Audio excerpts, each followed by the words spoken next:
राधे राधे प्रिय भक्तों, आप सभी को पौष महीने की पवित्र पूर्णिमा की बहुत बहुत शुभकामनाएं। यह पूर्णिमा केवल कैलेंडर की तिथि नहीं है, बल्कि भगवान की कृपा बरसने का अवसर है।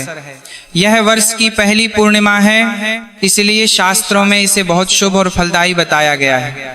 इस दिन किया गया स्नान, दान, जप, ध्यान, व्रत और पूजा कई गुना फल देता है। और जो भी व्यक्ति श्रद्धा से भगवान विष्णु और सत्यनारायण का नाम लेता है, उसके जीवन में शांति, सुख और सकारात्मकता बढ़ती है। अब सबसे पहले यह साफ समझ लीजिए कि पौष पूर्णिमा किस दिन मनाई जाएगी। पौष पूर्णिमा की तिथि 2 जनवरी की शाम को शुरू होती है और 3 जनवरी को समाप्त होती है। इसीलिए उदया तिथि के नियम के अनुसार पौष पूर्णिमा 3 जनवरी को मनाई जाएगी और इसी दिन व्रत रखा जाएगा, चंद्रमा को अर्घ्य दिया जाएगा, सत्यनारायण भगवान की पूजा और कथा होगी और दान पुण्य किया जाएगा। इसी दिन से माघ स्नान का भी शुभ आरंभ होता है, जिसे बहुत पवित्र और पुण्यदायक माना गया है। इस दिन यदि संभव हो तो गंगा में स्नान करना अत्यंत शुभ माना गया है।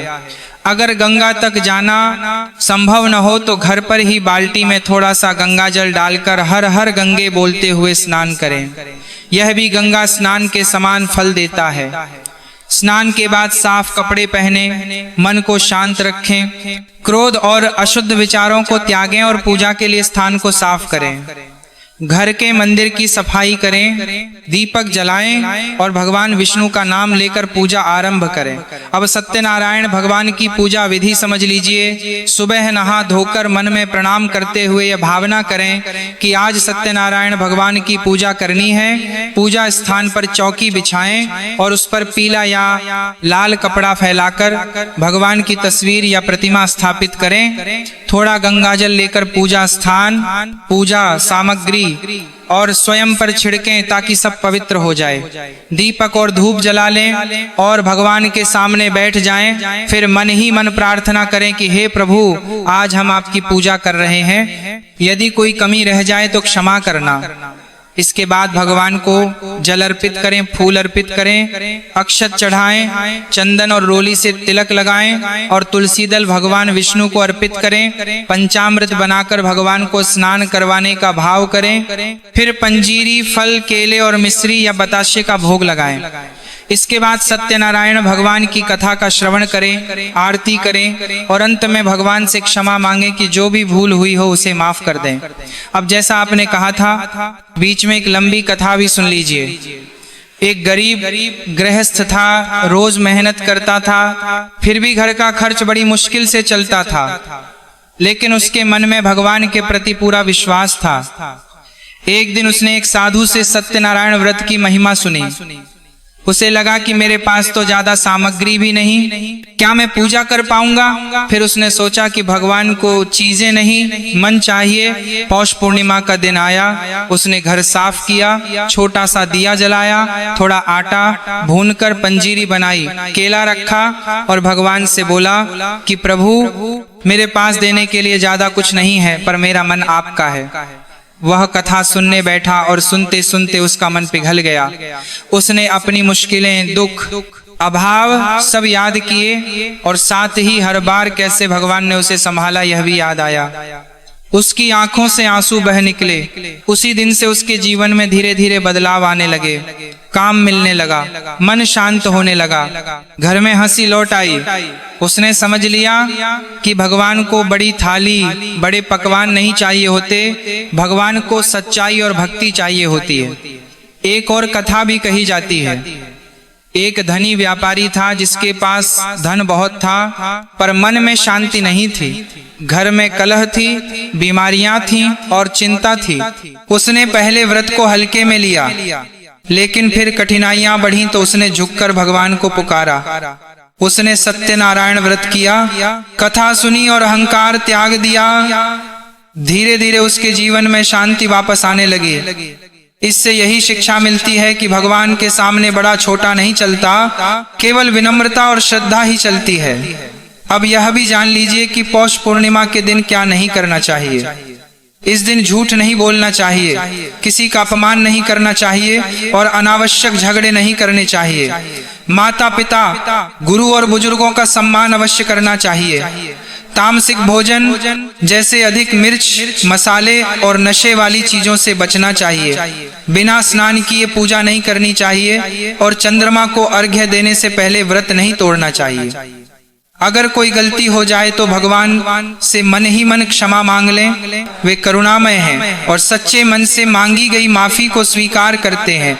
सायंकाल जब चंद्रमा आकाश में दिखाई दे तब चंद्रदेव को अर्घ्य देना बहुत फलदायक माना गया है। जल या दूध में थोड़ा गंगा जल मिलाएं और चंद्रमा की ओर मुख करके अर्घ्य दें। इस समय प्रार्थना करें कि मेरे मन की चिंता, दुख और अशांति को शांत कर दीजिए और मेरे घर में सुख शांति बनाए रखिए।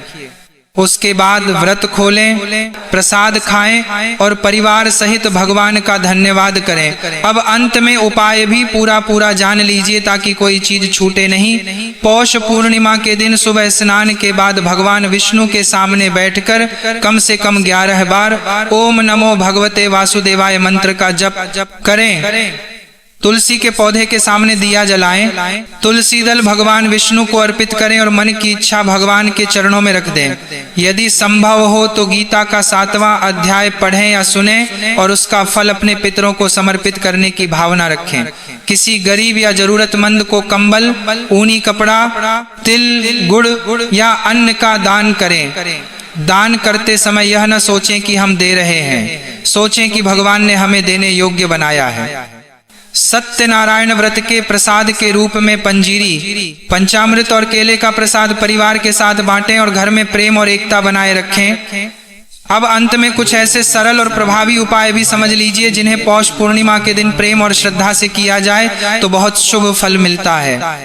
पूर्णिमा के दिन दीपक जलाने का विशेष महत्व बताया गया है।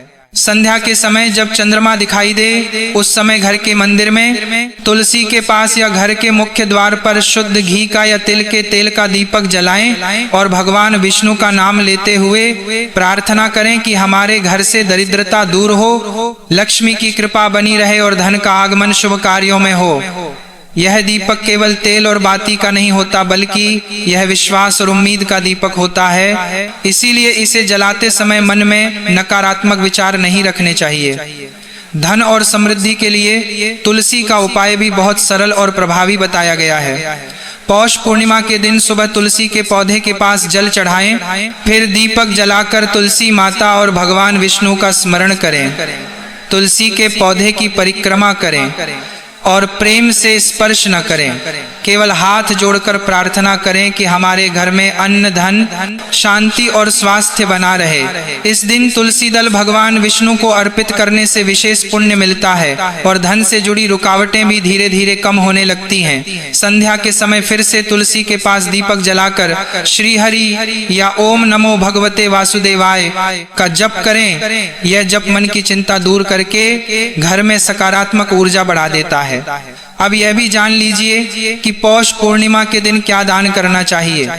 इस दिन गरम कपड़े, कंबल, तिल, गुड़, अन्न, कंबल या रजाई, फल, मिठाई और जरूरतमंदों को भोजन कराना बहुत पुण्यदायी माना गया है। यदि संभव हो तो गौसेवा, ब्राह्मण या किसी भूखे को भोजन करवाना भी बहुत कल्याणकारी होता है। दान करते समय दिखावा नहीं होना चाहिए, बस मन में यही भावना होनी चाहिए कि भगवान ने हमें देने लायक बनाया है और जो कुछ भी दे रहे हैं वह भी उसी का है। पौष पूर्णिमा पर पितरों की शांति के लिए भी तिल और अन्न का दान शुभ बताया गया है। अब यह भी समझ लें कि इस दिन क्या नहीं खाना चाहिए। पौष पूर्णिमा के दिन तामसिक भोजन जैसे मांस, मदिरा, अंडा, अधिक लहसुन, प्याज वाला भोजन, बहुत तीखा और नशे वाली वस्तुएं नहीं खानी चाहिए। नकारात्मक भाव रखते हुए भोजन नहीं करना चाहिए और क्रोध या अपमान के साथ भोजन करने से भी बचना चाहिए। यदि आप व्रत कर रहे हैं तो व्रत खोलने से पहले चंद्रमा को अर्घ्य देना उत्तम माना गया है। सादा, सात्विक और हल्का भोजन ही ग्रहण करें और व्रत के दौरान अधिक बोलने, झगड़ा करने या किसी का दिल दुखाने से बचें, क्योंकि व्रत का असली बल भोजन नहीं बल्कि संयम और श्रद्धा में होता है। इस प्रकार प्रिय भक्तों, पौष पूर्णिमा के इस पावन दिन तिथि का ज्ञान, स्नान, पूजा विधि, कथा श्रवण, चंद्र अर्घ्य, दान, दीपक, तुलसी, उपाय और भोजन के नियम सब एक साथ मिलकर हमारे जीवन को पवित्र बनाते हैं। जो व्यक्ति इस दिन सच्चे मन से भगवान का नाम लेता है वह भीतर से हल्का और बाहर से प्रसन्न हो जाता है। आज के इस शुभ दिन पर प्रेम से राधे राधे बोलिए, हरे कृष्ण नाम का संकीर्तन कीजिए और श्रद्धा से जप कीजिए। ओम नमो भगवते वासुदेवाय। भगवान सत्यनारायण, श्री हरि और श्री कृष्ण आप सभी के जीवन में सुख, शांति, समृद्धि, स्वास्थ्य और भक्ति की धारा अविरल बनाए रखें। राधे राधे। ओम श्री महालक्ष्मीये नमः।